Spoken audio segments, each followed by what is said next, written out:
Hello hello, bienvenue à toi. Nouveau timelapse d'une commande acrylique sur toile que j'ai fait il y a quelques temps. Toujours dans l'idée de partager avec toi tout ce qui est technique de peinture et de dessin, peinture en l'occurrence. Et comme là on est sur un grand format, une toile coton 100 par 100, je me disais que ça pourrait être intéressant en contraste avec ce que je fais d'habitude qui est plus sur de format A4. Donc on va démarrer tout de suite avec le matos que j'utilise. Alors, une toile coton pour le support, donc 100 par 100 comme je te le disais tout à l'heure. Je fais donc un croquis, détaillé mais pas trop non plus parce que tout ça va être recouvert par de la peinture. Ça me sert surtout à placer le personnage et les différents éléments du décor. Une fois que ça c'est fait, que je suis satisfait du croquis, en fait je mets ma toile à plat pour pouvoir travailler le fond.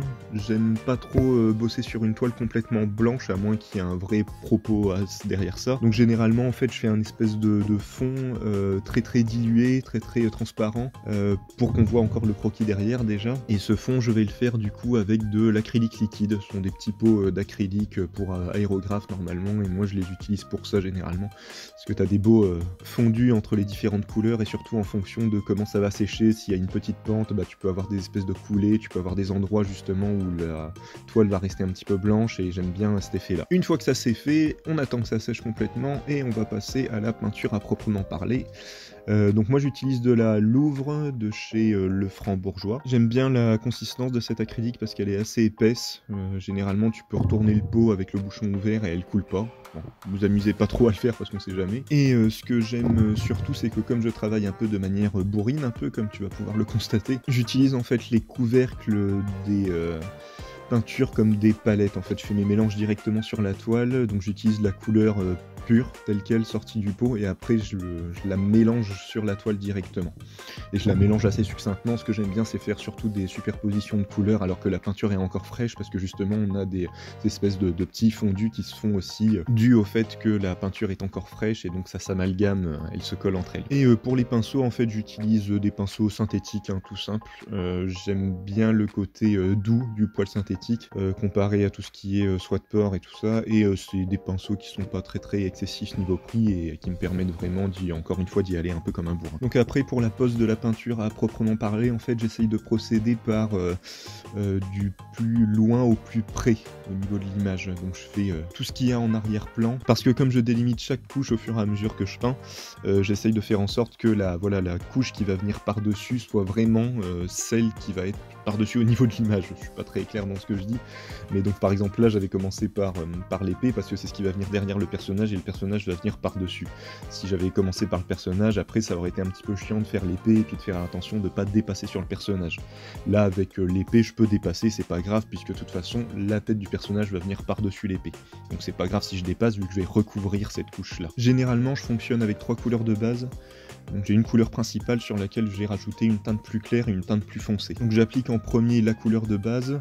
Pendant qu'elle est encore fraîche, j'applique par-dessus une couleur qui va me servir d'ombre, de plus foncé, que je vais un petit peu diluer dans la peinture, dans la première couche, et après donc je rajoute une couche plus claire, et celle-là j'essaye généralement de la laisser en touche de peinture et pas trop de la diluer. Et j'essaye en même temps de travailler les textures, même si tout semble un petit peu homogène, j'essaye de pas du tout donner la même texture par exemple à l'épée qu'à la peau, son épaulette aussi est un petit peu différente, donc voilà j'essaye de travailler un petit peu tout ça, toujours dans l'idée de garder la peinture fraîche, ce qui est un petit peu contradictoire avec l'acrylique, puisque l'acrylique ça sèche assez rapidement, mais j'aime bien la conserver fraîche, et un peu comme de l'huile, mais avoir cet avantage de peinture qui va sécher très rapidement. Une fois que toutes mes couches sont faites, en fait je laisse sécher la peinture, et je vais revenir par-dessus, mais cette fois-ci avec de l'acrylique liquide en marqueur. Donc moi j'utilise les marqueurs Liquitex, mais on est sur le même principe que les Posca ou les Molotov, même idée. Et du coup je vais m'en servir à la fois pour délimiter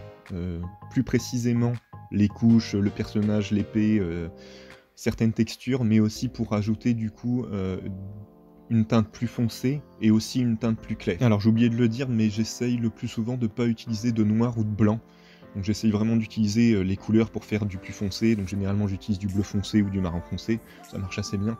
Et pour les teintes plus claires, bah souvent forcément c'est du jaune, ou du bleu clair, ça fonctionne assez bien aussi pour faire un bel éclairage et pour donner quelque chose de plus varié au niveau de la couleur. Et ce que j'aime beaucoup avec ces marqueurs, alors bien sûr ce sont des gros marqueurs, hein, mais j'essaye de les travailler à la fois de manière épaisse, mais aussi de manière assez fin, en tournant tout simplement le marqueur, hein. C'est l'avantage de ce genre de pointe.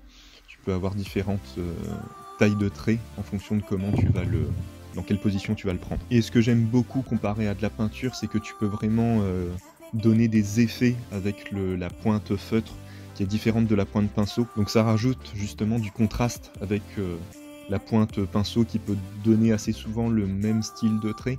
Là, tu as quelque chose de complètement différent avec la pointe feutre, donc c'est un bon contraste entre les deux. Une fois que j'en ai fini avec le personnage, je vais attaquer un peu le fond avec les marqueurs. Et c'est la partie que j'aime bien parce que je vais pouvoir m'amuser un petit peu, faire certains effets qui sont cohérents ou pas cohérents. Là, je fais vraiment au feeling. Et surtout, j'aime bien faire des espèces de coulées. Et c'est l'avantage de ce marqueur, comme d'ailleurs des Posca et des Molotov, mais comme l'encre est vraiment liquide, en appuyant sur la pointe, en fait, tu la fais s'imbiber, la pointe feutre s'imbibe de peinture, et en fait, tu commences à avoir des petites coulures qui peuvent sortir du feutre et du coup couler le long de ta toile, et c'est assez sympa à faire, moi j'aime. Donc comme tu peux le voir, j'en fous un petit peu partout, hein, et puis je laisse un petit peu le truc vivre, même si ça repasse par-dessus certaines couches comme là avec le bras, c'est pas bien grave en fait, ça donne quelque chose de, moi je trouve intéressant. Et ce que j'aime bien faire aussi en fait, c'est prendre le feutre, l'approcher de ma bouche, m'approcher de la toile, et tu souffles un gros coup et ça te fait des espèces d'éclaboussures. C'est pas mal utilisé par des street artistes et tout ça, et ça donne des rendus assez sympas, et encore une fois ça accentue le contraste entre le pinceau, le marqueur, les coulures, et en plus de ça, l'espèce de projection qui fait un petit peu aérosol, quoi, pour le coup. Voilà, en gros. Après, ce que je fais généralement, c'est que je repasse certaines zones, je redélimite certaines zones qui n'ont pas forcément besoin d'être délimitées, en fait, mais ça, c'est un petit, certainement un toc que j'ai.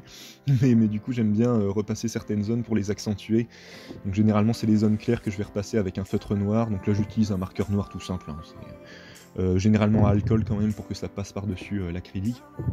Et je vais venir renforcer certaines zones, redélimiter certaines zones, comme ça. Il n'y a pas forcément de justification à ça. Et donc voilà, une fois que tout ça est fait, bah du coup voilà, le résultat final. Donc voilà, j'espère que cette vidéo t'aura plu. Si t'as des questions, encore une fois, t'hésites pas, hein. Si t'as des choses à partager aussi, moi ça m'intéresse, donc n'hésite pas non plus. Et sur ces bonnes paroles, je te souhaite une bonne journée ou une bonne soirée, et à bientôt, salut!